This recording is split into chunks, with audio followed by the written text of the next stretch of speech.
Welcome back to Action Jack-Offs, the show where we talk about the very best and favorite action movies of all time. This week we are talking about something that we honestly probably should have gotten to a lot quicker: Lethal Weapon. I'm getting too old for this shit. Yeah, pretty much. That's how I feel. Um, yeah, so we're doing Lethal Weapon, 1987. Mel Gibson, um, Glover. You know how it goes. Gary Busey, all that stuff. Use. Every time I say Glover, I always say to myself, "Am I saying Donald Glover or Danny Glover?" Because I do it all the time. I get so confused because I know that man, I know that Childish Gambino. yeah, Childish Gambino, the comedian, he always pops up into my head. Um, but yeah, Danny Glover is our guy for this movie. Our boy. Our boy, our man. Our man with the plan. Yeah, so this is easily, I think That's this got it. is our first, I could be wrong. I think this is our first buddy cop movie too in the long lineage of movies we've done so far, but this is our first I think major. Last Boy Scout might count. Oh yeah, that's true. Yeah, you're right. It's kind of just Well, like the duo movie, not necessarily a buddy cop yeah, movie. because I don't think One either of the one of two. them are cops. One of them's a Is private. Bruce Willis a cop? He was a private eye in that movie. That's what it is. Yeah, he was a cop, but then he stopped being a cop, became a private eye, and then he teams up with a football player. So Who's that in the closet?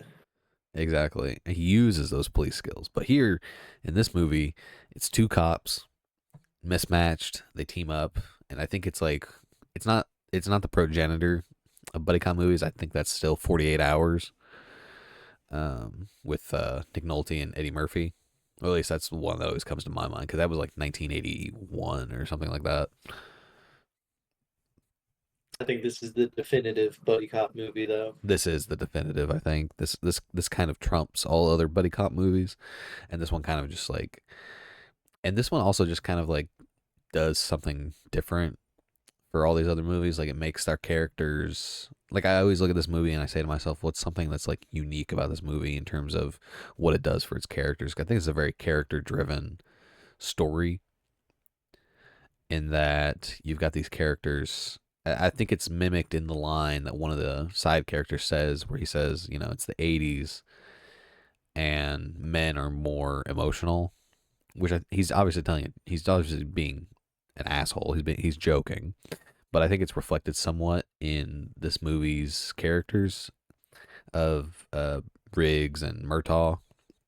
You know, because Murtaugh, he's very family oriented and he's got his own stuff going on. So when shit hits the fan, he really relies on that emotional backbone for his family. And then with Riggs, he's a very emotionally just broken man. You know what I mean? Like he's just so beat down by life with the loss of his wife. He's suicidal. All these different elements go into these guys and then how they kind of work off of each other. It's very unique for a 1987 movie action film. And the hair's going crazy. Yeah, and the hair is nuts. Um, but yeah, so it all just kind of like culminates, I think, to really unique character arcs. That's something that really stands out to me the most whenever I think about this movie, at least having rewatched it now, is these character arcs are just so unique. You know, it goes from Riggs, you know, not being suicidal, you know, going and realizing that there's more to life, there's more value in life. He's not crazy, he's not wild. He's just a guy who's really good at killing, but recognizes that there's meaning to him being here. And then there's also Murtaugh, who, you know, goes from being this stand up, you know, straight laced type of guy to the type of guy who's willing to get his hands dirty for those he loves. and that's It's just just crazy how they both balance and like bounce off each other in funny ways throughout the movie. yes, How you're just saying that like the difference in their like home lives is kind of like what brings them together, and like the fact that it's Christmas and stuff is why like they're like, well, we kind of need Riggs to come over because he ain't got nowhere else to go. Like it all like works so much better than like some of these other ones that are just like, he's the cop who's been here a while and this is the new replacement for his partner or something. Like the dynamic of why they're together all the time and everything works so well in the themes and whatnot. yeah. So, what would you say is something that really stands out to you with this movie? In the scenes or like themes or whatnot. Oh, just anything, just really something that Is kind of anything just gets you. just how uncorked Mel Gibson's performance is. Yeah, yeah, it's actually really good. It's funny watching him in this performance because this is I think when it comes to Mel Gibson and his like famous performances, I think it's this and Mad Max.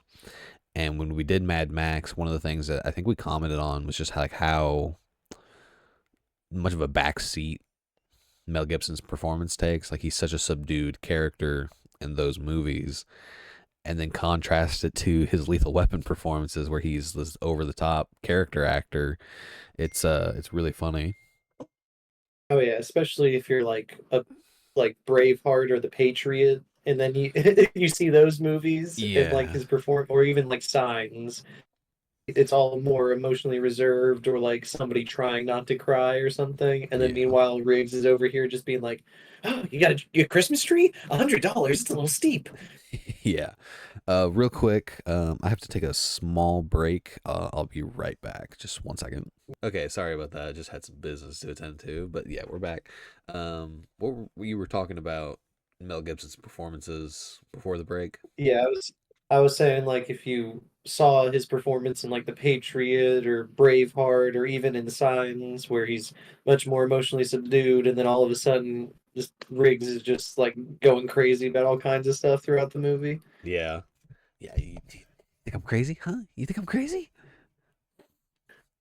And then he goes nuts. Yeah, I think that's funny. That kind of reminds me of so like the whole is Riggs crazy or not debacle. Is he faking? Is he faking it? Is he out for psycho pension? Is he doing all this stuff? Um, I don't I wouldn't say Riggs is crazy. I would just say what they say in the movie, which I think is a really fun part of his arc, is that he's not crazy. He's just tortured. You know what I mean? He's going through a lot. It's Christmas time. It's Christmas time. I don't think they ever acknowledge how long his wife has been dead. I'm assuming she's like recently deceased.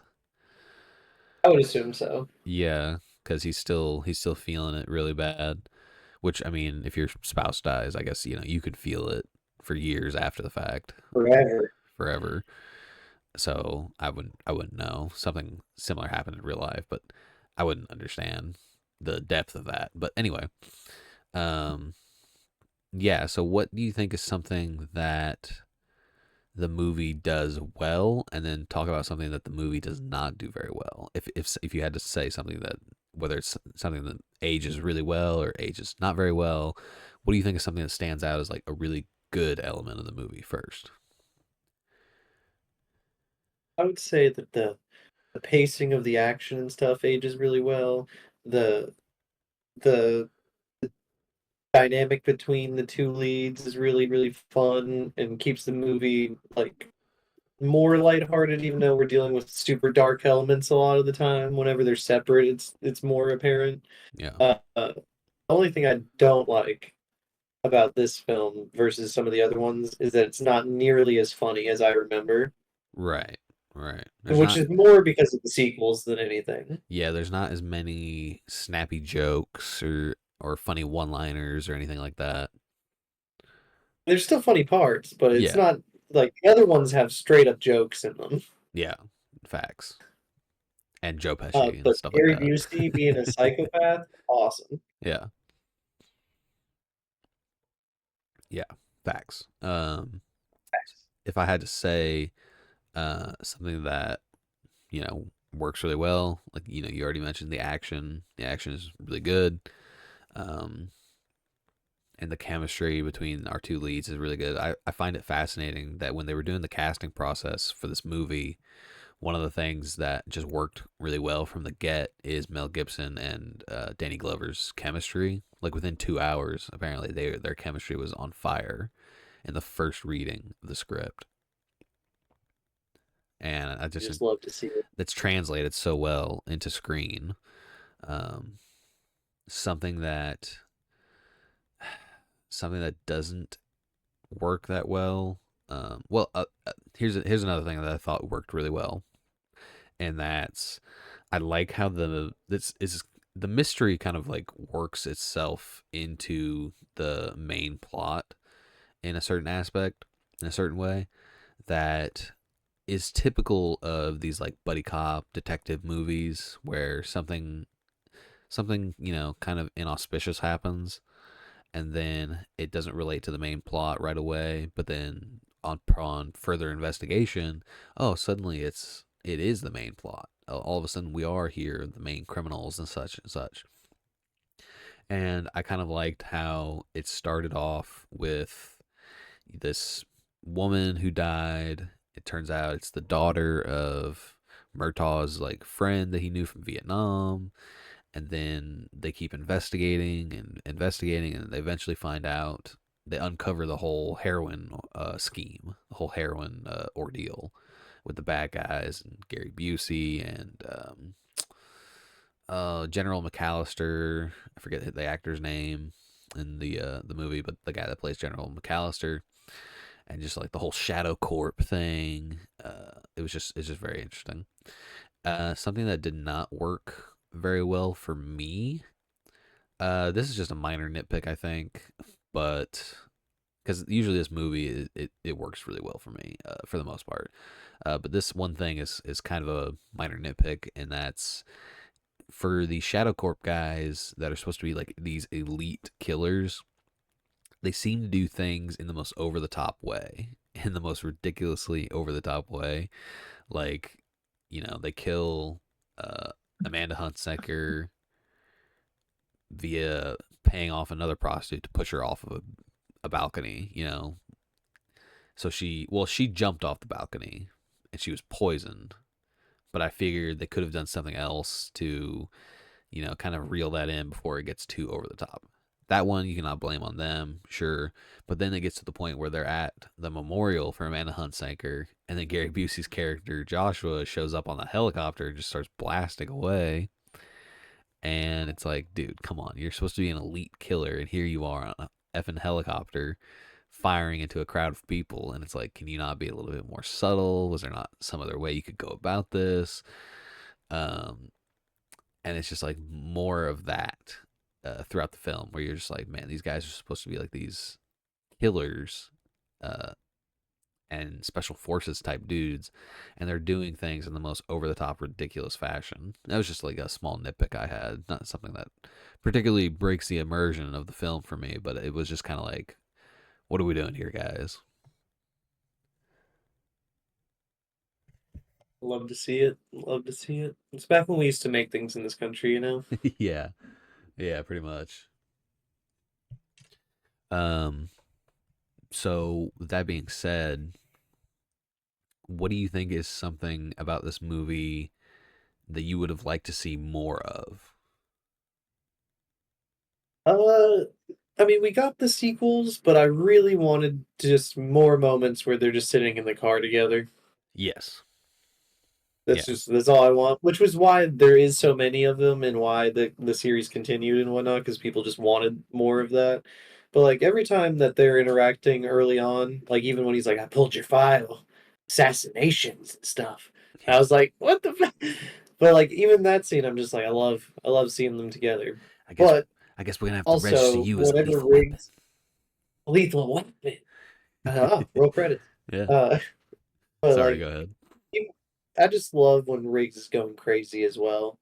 Like whenever they put him in a situation where they're by the end of it, they're just like, "Don't waste him. It's not worth it, Riggs." Yeah. Or let It's us so take over, good. Riggs. Let us take over. He goes, "No, back off." And he just like Back off! I'm gonna waste him. I love how like they just have Gary Busey and Mel Gibson just have a full blown fist fight on the lawn of Murtaugh's house in front of like the entire Yeah, police force. Murtaugh's just like holding back the police force, just like don't get involved. To go, I take This is full personal. responsibility. What does that mean? It's like Are if you refing this now? yeah, yeah.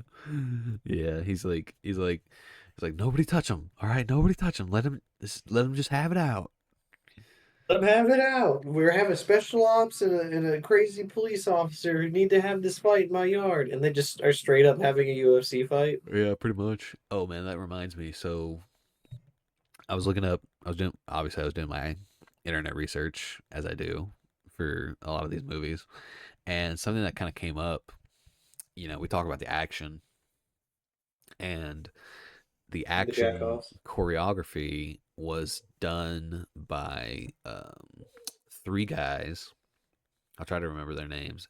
Uh, Dennis Newsom had was a practitioner of this very special martial art called Jailhouse Rock,